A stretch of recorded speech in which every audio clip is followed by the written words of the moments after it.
Hello แม่မင်္ဂလာပါခင်ဗျာကျွန်တော်ဒီနေ့ညဝေပေးသွားမယ့်အကြောင်းအရာလေးကတော့ Revit MEP modeling မှာကျွန်တော်တို့ schedule နဲ့သက်ဆိုင်တဲ့သင်ခန်းစာလေးကိုကျွန်တော်ညဝေပေးသွားမှာပဲဖြစ်ပါတယ်ပထမဆုံးအနေနဲ့ကျွန်တော်တို့က schedule တစ်ခုကို create လုပ်လိုက်တယ်ဒီမှာဆိုလို့ရှိရင်ကျွန်တော်တို့နော် new schedule မှာ file နဲ့သက်ဆိုင်တဲ့ schedule တစ်ခုကိုကျွန်တော်တို့ပထမဆုံး create လုပ်လိုက်တယ် schedule ရဲ့ name မှာလည်းကိုထဲမဲ့ပေါ့နော်ကိုလိုချင်တဲ့ schedule ရဲ့ name ကိုကျွန်တော်တို့တွေထည့်လို့ရတယ်ဒါကတော့ due tab ထဲကနေပြီးတော့ကျွန်တော်တို့ schedule တစ်ခုကိုစပြီးတော့ကျွန်တော်တို့ create လုပ်နေပေါ့နော်ဒီမှာဆိုလို့ရှိရင် schedule ကိုစပြီးတော့ create လုပ်ပြီးသွားပြီအဲ့ဒီမှာကျွန်တော်တို့လိုချင်တဲ့ပေါ့နော် schedule field ထဲမှာကိုလိုချင်တဲ့ parameter တွေကျွန်တော်တို့တွေထည့်တယ်ဒီမှာဆိုလို့ရှိရင် field and type ရဲ့ cost count size နဲ့ length เนาะစသဖြင့်ကျွန်တော်တို့ကိုလိုချင်တဲ့ဟာလေးတွေဒါလေးတွေထည့်လိုက်တယ်အပေါ်အောက်ကိုလည်းကိုဆင်ချင်တဲ့ဟာလေးတွေကိုအပေါ်အောက်အဆင်လိုက်ကလေးတွေကျွန်တော်တို့လုပ်လိုက်ပြီးတဲ့အချိန်မှာ okay ကိုနှိပ်ပြီးတော့ကျွန်တော်တို့က schedule တစ်ခုကို create လုပ်လိုက်ဒီမှာဆိုလို့ရှိရင်ကျွန်တော်တို့ schedule တစ်ခုကိုရသွားနောက် schedule ရပြီဆိုတော့ဒီသူကတော့ Excel သဘောတရားလိုမျိုးပဲကိုလိုချင်တဲ့ဟာလေးတွေကိုဟိုဘက်ဒီဘက် row တွေ column တွေကိုအကျယ်လောက်ထားမလဲစသဖြင့်ဒီလိုမျိုးလေးလည်းချိန်လို့ရတယ်font နေဆိုလို့ရှိရင်လည်း size တွေပြောင်းကျင်သလားဒါမှမဟုတ်ဘယ်ဘက်မှာကတ်မလားညာဘက်မှာကတ်မလားစသဖြင့်လုပ်လို့ရဟုတ်နော်အခုလက်ရှိမှာကျတော့ကျွန်တော်တို့က length ဆိုတဲ့ခေါင်းစဉ်လေးကိုနောက်ထပ်ကျွန်တော်တို့ထပ်ပြီးတော့ကိုပေးခြင်းတဲ့ပုံစံလေးအတိုင်း modify လုပ်လိုက်တယ်ပေါ့နော် length ဘယ်နာမှာမီတာနဲ့ပြမယ်ဆိုပြီးတော့ length ကိုမှမီတာဆိုတဲ့ name လေးကျွန်တော်ထည့်တယ်နောက်တစ်ခါ manage တဲ့ထဲကနေပြီးတော့ project unit မှာသွားပြီးသွားရင် length ကို millimeter unit ကနေပြီးတော့ကျွန်တော်တို့က meter unit ကိုပြောင်းပါနော် millimeter နေပြီးတော့ meter ဆိုပြီးတော့ကျွန်တော်တို့ကပြောင်းလိုက်တယ်ဒီမှာဆိုလို့ရှိရင်လည်းကျွန်တော်တို့ decimal ကို2 decimal ဆိုပြီးတော့ထားလိုက်တယ်ဒါဆိုလို့ရှိရင်length တွေက millimeter unit ကနေပြီးတော့ meter unit ဆိုပြီးတော့ပြောင်းသွားနော်အကုန်လုံးပြောင်းရတာဆိုတော့သူက loading လေးဖြစ်နေတယ်ပြီးသွားတဲ့အချိန်မှာဆိုလို့ရှိရင် millimeter ကနေပြီးတော့ meter unit ကိုပြောင်းသွားဒါကတော့ကျွန်တော်တို့ symbol file ထဲမှာပါတဲ့ AMI advanced symbol project ဆိုတဲ့ file လေးကိုကျွန်တော်ဒီမှာဆန်းပြမယ်ဟုတ်နော်ဒီမှာဆိုလို့ရှိရင် cost နေရာမှာလဲ cost ကို1 meter အတွက်ကြာတဲ့ cost ဆိုပြီးတော့ cost ပြီးနားမှာ1 meter ဆိုတဲ့ name လေးထည့်လိုက်တယ်ပြီးတဲ့အချိန်မှာကျွန်တော်က100ဆိုပြီးတော့ရိုက်လိုက်နော်100ဆိုပြီးတော့ရိုက်လိုက်တယ်150 mm pipe size ကိုကျွန်တော်က100ဆိုပြီးတော့ရိုက်လိုက်တယ်ဟုတ်နော်အခုလိုရိုက်လိုက်တဲ့အချိန်မှာ cost ဒီ type parameter ဖြစ်တဲ့အတွက်ဒီ pipe မျိုးစားထဲမှာရှိသမျှဟာတွေအကုန်လုံးက1 meter ကို100ဆိုပြီးတော့ဖြစ်သွားနော်150 diameter size မှာဆိုရင်လည်း100မဟုတ်လို့ရှိရင်လည်း20 milli ဆိုလို့ရှိရင်လည်း100စသဖြင့်အဲ့လိုမျိုးတွေဖြစ်သွားဟုတ်နော်အဲ့လိုမျိုးဖြစ်သွားဆိုတော့တကယ်တမ်းကျတော့အဆင်မပြေ15 milli pipe size ဆိုရင်လည်း100ပဲ20 milli pipe size မှာဆိုလို့ရှိရင်လည်း100ပဲပေါ့နော် cost ကအဲ့လိုမျိုးဖြစ်တယ်တကယ်တမ်းတော့ diameter တွေ thickness တွေကွာသွားတာနဲ့အများ cost တွေကလည်းကျွန်တော်တို့ကမတူညီပဲနဲ့ကွာသွားမှာပေါ့နော်အဲ့ဒါဆိုတော့ကျွန်တော်တို့က cost ကိုပြီးရကနေပြန်ထုတ်လိုက်တယ်ထုတ်ပြီးတော့ကျွန်တော်တို့က new parameter ဆိုပြီးတော့ parameter အသစ်ကို create လုပ်ဟုတ်နော်ဒီနေရာမှာဆိုလို့ရှိရင်ကျွန်တော်တို့ create လုပ်မယ် parameter ကို project parameter ရွေးထားတယ်ပြီးတဲ့အချိန်မှာ name ကိုတော့ cost by size ဆိုပြီးတော့ကျွန်တော်တို့ပေးထားတယ် size ပုံမူတည်ပြီးတော့သတ်မှတ်ပေးမယ် cost ပေါ့နော်size meter မတူတော့ size မတူဆိုလို့ရှိရင်လည်း cost တွေလည်းမတူ types of parameter မှာတော့ currency ကိုရွေးလိုက်ဘာကြောင့်လဲဆိုတော့ကျွန်တော်တို့ထည့်မဲ့တန်ဖိုးတွေဒီ cost ဆိုတဲ့အတွက်ပုံကြားစိတ်တွေ10 20 100 200စသဖြင့်ဒီလိုမျိုးငွေကြေးတန်ဖိုးတွေထည့်မှာဖြစ်တဲ့အတွက် types of parameter မှာ currency ကိုရွေးတယ်ပြီးတဲ့အချိန်မှာတော့ကျွန်တော်တို့ parameter ကို instant parameter ဆိုပြီးတော့ create လုပ်လိုက်တယ်ဒီမှာဆိုလို့ရှိရင်ကျွန်တော်တို့က cost by size ဆိုပြီးတော့ parameter အသစ်တစ်ခုကို create လုပ်လိုက်တယ်ဒီဟာလေးကတော့အရေးကြီးရပေါ့နော်ပြီးတဲ့အချိန်မှာဒီမှာဆိုလို့ရှိရင်ဘယ်ဘက်ကိုကတ်မယ်ညာဘက်ကိုကတ်မယ်စသဖြင့်ဒီဟာလေးကို create လုပ်တယ်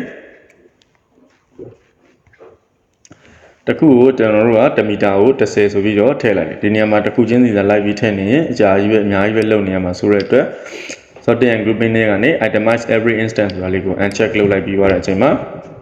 ဒီမှာဆိုလို့ရှိရင်အကုန်လုံးကပေါင်းပြီးတော့ပြပေးတာပေါ့နော်အရေအတွက်59ခုစလုံးကိုတစ်ခုတနေရာထဲမှာပေးလိုက်တာနဲ့သူကအကုန်လုံးထည့်လိုက်တဲ့တန်ဖိုးလေးတွေပြောင်းသွားဒီနေရာမှာကတော့စောစောကလိုမျိုး type parameter မဟုတ်တဲ့အတွက်သူက instant parameter ဖြစ်တော့စောစောကလိုမျိုး warning လေးမတက်လာဘူးပေါ့နော်ဒီမှာဆိုလို့ရှိရင်15 milli ကနေ32 milli ထိကျွန်တော်တို့ကသက်ဆိုင်ရာ cost တန်ဖိုးလေးတွေထည့်လိုက်တယ် ဒီမှာဆိုလို့ရှိရင်ကျွန်တော်တို့15 milli မှာကတော့10เนาะ10ကိုထည့်ထားဖြစ်တဲ့အတွက်15 milli တွေအကုန်လုံးမှာ10ဖြစ်သွားတယ်20 milli ကိုရောက်တဲ့အချိန်မှာဆိုလို့ရှိရင်သူက20ဆိုပြီးတော့ cost တန်ဖိုးကိုသတ်မှတ်ထားတယ်ပေါ့နော်တခြား25 milli တို့32 milli တို့စသဖြင့်အဲ့နေရာတွေမှာဆိုလို့ရှိရင်လည်းသက်ဆိုင်ရာတန်ဖိုးလေးတွေတိုင်းပြောင်းသွားပြီးတဲ့အချိန်မှာကျွန်တော်တို့က size ကိုရွေးလိုက်တယ် size မှာ15 milli size တစ်ခုတည်းကိုပဲကျွန်တော်တို့ရွေးလိုက်တယ်ပေါ့နော်15 milli size တစ်ခုတည်းကိုကျွန်တော်တို့ရွေးလိုက်တယ်ရွေးပြီးသွားတဲ့အချိန်မှာဒီမှာဆိုလို့ရှိရင်ကျွန်တော်တို့ cost လဲရပြီ count လဲရပြီပေါ့နော်ထပ်ပြီးတော့ကျွန်တော်တို့က calculate parameter မှာ total cost ဆိုတဲ့ဟာလေးကိုကျွန်တော်တို့ထပ်ပြီးတော့ထည့်ဟုတ်နော် total cost ဆိုတဲ့ parameter value လေးကိုကျွန်တော်တို့ကထပ်ပြီးတော့ထည့်မယ် name နေနဲ့ total cost ဆိုပြီးပေးတယ် type မှာဆိုလို့ရှိရင်ကျွန်တော်တို့ currency ကိုရွေးရဟုတ်နော်ဒီကတော့တစ်ခုကို30ကျပ်ကြမယ်ဒါဆိုမြှောက်လိုက်လို့ရှိရင်ရလာမယ့်တန်ဖိုးတွေဒီငွေကြေးတန်ဖိုးတွေဖြစ်တဲ့အတွက် type မှာ currency ကိုရွေးတယ် formula မှာဆိုလို့ရှိရင်တော့ length နဲ့ကျွန်တော်တို့ကမြောက်တယ်ဘောနော် length နဲ့ဗာနဲ့မြောက်မှာလဲ length into cost by size တမီတာကိုဘယ်လောက်ဆိုတဲ့ size ပေါ်မူတည်ပြီးတော့ကြာတဲ့ cost by size ဆိုတဲ့ဟာလေးကိုထည့်တယ်ထည့်ပြီးသွားတဲ့အချိန်မှာကျွန်တော်တို့ကဒါဒီတမီတာအတွက်ဖြစ်တဲ့အတွက် per 1အစား1ဆိုပြီးတော့ကျွန်တော်တို့ထည့်လိုက် okay ဒါဆိုတော့ total cost ဆိုတဲ့ family လေးရလာပြီဒီနေရာမှာဆိုရင် total cost ကိုရပြီပေါ့နော်ရလာတဲ့ total cost ကကျွန်တော်တို့တကယ်တမ်းရောအလုပ်လုပ်ရလားလက်ရှိမှာဆိုရင်အဆင်ပြေတာလားအဆင်မပြေဘူးလားပေါ့နော်ဒါကိုသိနိုင်ဖို့အတွက်ကျွန်တော်တို့ကအကုန်လုံးကို itemize ကိုဖြုတ်လိုက်တယ် total အနေနဲ့ပေါင်းလိုက်တဲ့အချိန်မှာကျွန်တော်တို့ဘယ်လောက်ရလဲဆိုတာကိုသိကြတယ်ပေါ့နော်ဒါကြောင့်မလို့ total cost ကအလုပ်လုပ်လားမလုပ်လားဒီ formula ကအလုပ်လုပ်လားမလုပ်လားဆိုတော့ကျွန်တော်တို့အရင်ဆုံး check လုပ်တယ်ပြီးတဲ့အချိန်မှာတကယ်လို့ဒါ formula က no calculation ဖြစ်နေတယ်ဆိုရင်ကျွန်တော်တို့ create လုပ်လိုက်တဲ့ total cost ဆိုတဲ့ဟာလေးကိုတွားပြီးတော့ select မှတ်ပြီးတဲ့အချိန်မှာ formatting ထဲမှာကျွန်တော်တို့က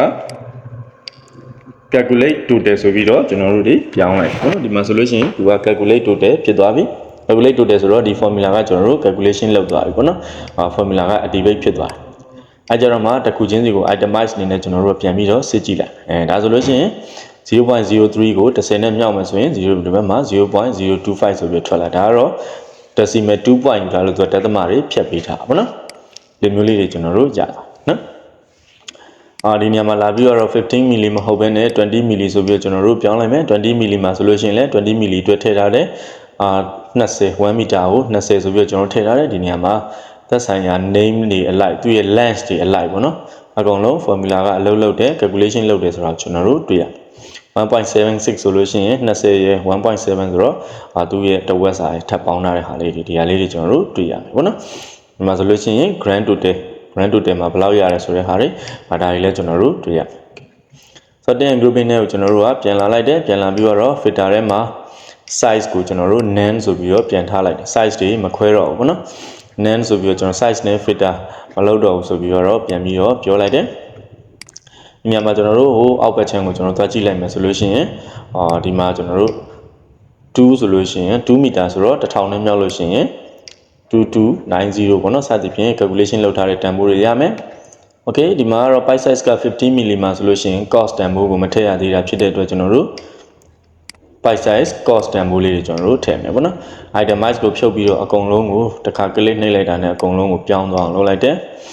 10ထည့်တယ်နောက်တစ်ခါ100ဆိုပြီးတော့ထည့်တယ်နောက်တစ်ခါဆိုလို့ရှိရင်ကျွန်တော်ဒီမှာနောက်တဲ့တန်ဖိုးတစ်ခုဖြစ်တဲ့2000ဆိုတဲ့ဟာလေးကိုကျွန်တော်တို့ထည့်လိုက်တယ်ပေါ့နော်ဒါလေးကျွန်တော်တို့ရပြီဆက်ပြီးတော့ဒီဟာတွေက calculation လုပ်လားမလုပ်လားဆိုတဲ့ဟာကိုကျွန်တော်တို့က itemize check လုပ်ပြီးတော့တခုချင်းစီပြန်ပြီးတော့စစ်ကြည့်မယ် pipe size 50 milli 100 milli နဲ့150 milli မှာလာပြီးတော့စစ်ကြည့်လိုက်ဒီနေရာမှာတော့ကျွန်တော်တို့ကတန်ဖိုးတွေကို10တို့100တို့1000 2000စသဖြင့်ပေါ့နော်စိတ်တွက်နေတွက်လို့ရတဲ့ဟာလေးကျွန်တော်တို့က roughly အနေနဲ့ပဲကျွန်တော်တို့ထည့်ထားလိုက်တာပေါ့နော်ပြီးတဲ့အချိန်မှာ export ထုတ်ချင်တယ်ဆိုရင်တော့ဒီကျွန်တော်တို့ရဲ့ file ကို export ဆိုပြီးတော့ option တွေကနေreport တွေကနေပြီးတော့ဒီ schedule နေရာမှာလာပြီးတော့ schedule ကိုကျွန်တော်တို့ save လုပ်လို့ရတယ်ဒီနေရာမှာ save လုပ်တဲ့ဟာကကြတော့ဗာလဲဆိုလို့ရှိရင်သူဒီ .txt ဆိုတဲ့ကျွန်တော် text notepad file မျိုးဟာလေးနဲ့သူက save ဖြစ်သွားတာပေါ့နော်ဒီ file လေးနဲ့သူက save ဖြစ်သွားတယ်အဲ့ဒီ file လေးရပြီဆိုလို့ရှိရင်ကျွန်တော်တို့ကအဲ့ထဲမှာရှိတဲ့ data တွေအကုန်လုံးကို copy ကူးယူမယ်copy ကူးယူပြီးသွားတဲ့အချိန်မှာ excel file နဲ့ကိုပေါ့နော် data တွေကျွန်တော်တို့ကပြန်ပြီးတော့ paste လုပ်ပြီးတော့ကျွန်တော်တို့ထည့်လိုက်နော်ခုနကတော့ export Revit ကနေ export လုပ်လိုက်တဲ့ file က .txt ဆိုပြီးတော့ test file လေးထွက်လာဒါကို control A နဲ့ယူပြီးတော့ control C ဆိုပြီး copy ကူးလိုက်တယ် ပြီးရဲ့အချိန်မှာကျွန်တော်တို့ဒီ Excel file ကိုလာပြီးတော့1နဲ့ A နဲ့စုံတဲ့နေရာမှာ Control V နဲ့ paste လုပ်လိုက်ဒီထဲကိုရောက်သွားပြီဆိုလို့ရှိရင်တော့ဒါနော်အကုန်လုံးကရင်းနှီးပြီးသားဖြစ်တဲ့ Excel file ကိုရောက်သွားပြီဆိုလို့ရှိရင် Excel ရဲ့သဘောတရားတွေအတိုင်းပဲအကုန်လုံးကိုလိုသလိုမျိုးကျွန်တော်တို့ control လုပ်လို့ရပြီကိုလိုသလိုမျိုးကျွန်တော်တို့အသုံးပြုလို့ရသွားပြီပေါ့နော်ဒါကတော့ကျွန်တော်တို့ .txt နဲ့ကျွန်တော်တို့ Revit ကနေပြီးတော့ schedule file ကို export လုပ်လိုက်တယ် export လုပ်ပြီးတော့ရလာတဲ့ file ကိုကျွန်တော်တို့က Excel ထဲကိုပြန်ထည့်ပြီးတော့ကိုလိုအပ်တဲ့ data တွေကိုပြန်ပြီးတော့လိုသလိုမျိုး file တွေကိုပြန်ပြီးတော့ arrange လုပ်တာပေါ့နော် Excel file name တွေပြောင်းပါလား size တွေ change ပါလားဒါမှမဟုတ်လို့ရှိရင် color လေးတွေပဲထည့်မလားစသဖြင့်ဒီလိုမျိုးလေးတွေကျွန်တော်တို့လုပ်လို့ရတယ်ပေါ့နော်ဒါ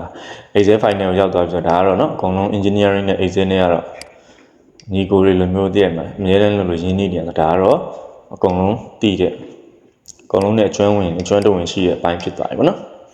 ဒီမျိုးလေးကျွန်တော်တို့ create လုပ်လို့ရတယ်နော်ဒီ file လေးရဆိုလို့ရှိရင်လည်းကျွန်တော် YouTube မှာတင်ထားတဲ့ video file လေးကိုကျွန်တော်download ဆွဲပြီးတော့ video editing software နဲ့ကျွန်တော်အတန်ကိုပြန်ပြီးတော့ပေါင်းထည့်ပေးထားပါတော့အတန် override လုပ်ပြီးတော့ထည့်ပေးတာ YouTube မှာတင်ထားတော့ကျွန်တော်တို့အတန် file မပါဘူးအတန် file အတန်က recording လုပ်လိုက်တဲ့အထက်မှာအတန်မပါဘူးမပါတော့ကျွန်တော်တို့ဒီ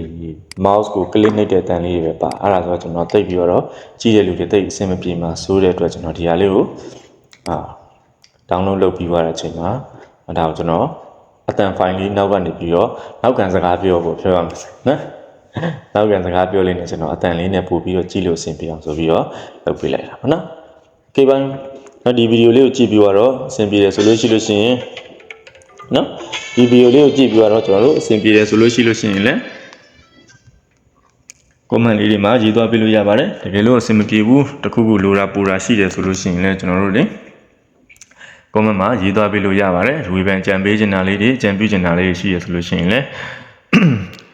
ဝမ်းသာစွာနဲ့ကျွန်တော်ကြိုးစားပါတယ်နော်နောက်ဗီဒီယိုလေးတွေမှာကျွန်တော်တို့တွေပြန်တွေ့ပါမယ်အားလုံးကိုကျေးဇူးတင်ပါတယ်